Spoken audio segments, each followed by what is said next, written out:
Live, we've got Bill Engvall on the telephone this morning. How are you, sir? I'm doing great. A little early, but it's good. But, you're used to this. I am. Well, to make you feel even worse, I just talked to one of the voice contestants who is in Hawaii right now. It's 4 o'clock in the morning. He's doing a radio tour.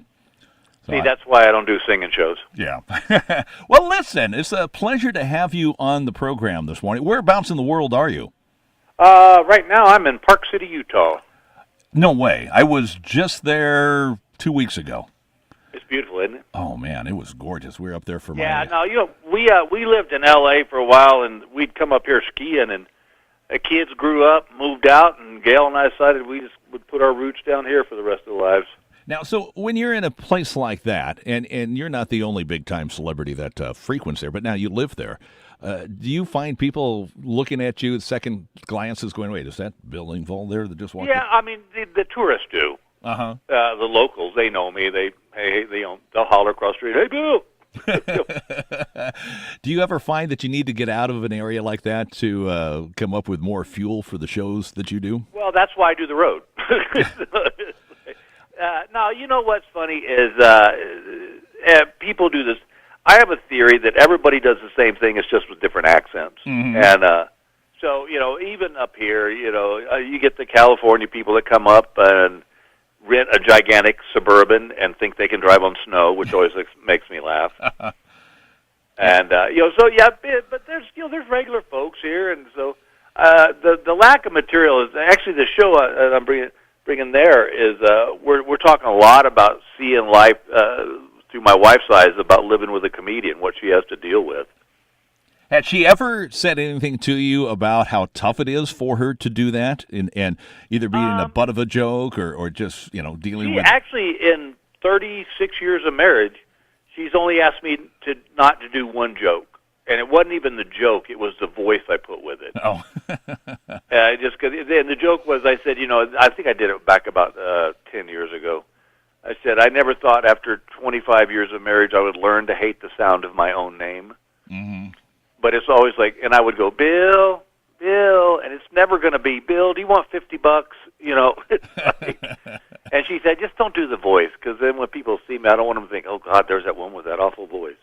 Hey, well, congratulations on 36 years. That's Thanks. Awesome. Yeah, I'm surprised she hung in there this long, really. Yeah. She had every reason to bolt, but she stuck by me, and bless her heart. And, and I wouldn't be able to play places there like I just love the name of the place I'm playing, the Sapphire. It sounds like something out of a fairy tale. We're going to the Sapphire Palace. The Sapphire Palace at Blue Lake Casino. Yeah, it's going to be fun. So now, will she ever come out on the road with you to places maybe that catches her eye and attention? Yeah, if there's some place that's really interesting or she doesn't have anything going on, she keeps a pretty busy schedule herself. So, and you know what? I think it's funny because people kind of misunderstand this, but one of the reasons we've stayed together for so long is the fact that we do have our time apart. With me being on the road, and Mm-hmm. I think if we were together 24/7, I mean, we did 3 weeks together in Africa, and I think she was about ready to kill me at the end. So let me ask you: you're known for Here's Your Sign. What's the history on that? Where did that first come from? Here's Your Sign. It's an interesting story. So I used decades ago. I had this bit that I said I thought stupid people should be slapped, and my wife said, "Well, you don't look like the kind of guy that walks around slapping people."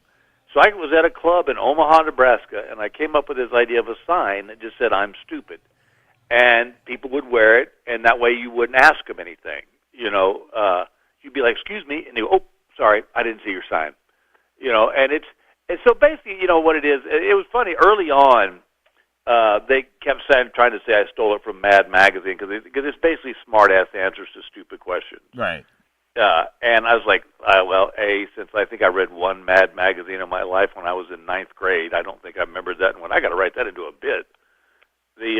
But it was just a kind of a throwaway thing. It really wasn't a big chunk of material, but man, people hooked into it, and the song came out with Travis Tritt, and we went to I forget what we were on. We were on the country music charts, like in the top 10, like number 8 or something. Yeah, I remember that. And it was just insane. It was like, but and it kind of became the "Where's the Beef" of the 90s. It's I remember the first time I ever heard somebody say it, and they weren't saying it because I was standing right there. I was in a grocery store, and I was like 2 or 3 people back from the checker, and she couldn't get something on the register, and the manager came over and hit one button and said, "Here's your sign." I was like, "Oh my God!" And did she give you a dirty stare when you got up to the? No, they didn't even know I was there. So let me ask you this: you talk about the material and where it comes from. When it comes into your head, how do you retain that? Do you have a notebook? Do you somewhere write it down?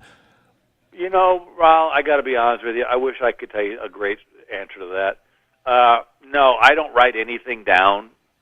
And the bad side of that is I probably lost a couple albums worth of material just because I forgot it. But the good side is, for me it works because it's fresh. It's like I can if I write something down, I feel like it becomes too structured. And my show, for those of your listeners who may not have ever seen it, A, it's clean, and B, it's relatable. And I liken my show to, I tell people, I don't even want you to think like we're going to go see a comedian. It's more like we're just sitting around your living room and I'm the funny guy doing the talking. It's like a 75 to 90-minute conversation. And that's awesome. I do want to point out that tickets are still available for people that are thinking, well, I didn't get my tickets yet. I want to make sure that and you've got 2 shows that you're going to do. Will you change up between one show and the other? What the top? It'll be the same. It'll be roughly be the same show. I'm not smart enough to do 2 completely different shows back to back. All right. Well, listen, I've got to let you go here, Bill. I'm looking forward to having you come out here. What are you going to do the rest of the day there in Park City? What's my day today? I went back to college. I'm taking a college course online, so I've got to do some math, which sucks. I literally am living the dream, that thing of like, why am I learning this? One problem I had to do real quick yesterday was an astronaut weighs 220 pounds on the surface of the Earth. What does he weigh at 4,000 miles above the Earth? You know what? I don't care. I don't care what he wears. And NASA's not going to call me and say, "Hey, what size pants do you think we ought to send with him?" It's like I don't care. Bill, I need you to do some math real quick. Yeah, exactly. No, not one of my forte. So I have to spend double time on that. All right. How's the snow in Park City this morning?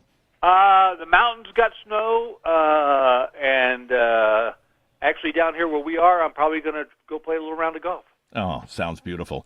All right, Bill, I look forward to seeing you when you're here in Blue Lake at the Sapphire Palace of the Blue Lake Casino coming up in, it's only, about 10 days from now. Yeah. All right. Safe travels to get here. We'll see you when you get here. And Bill, thanks for joining us.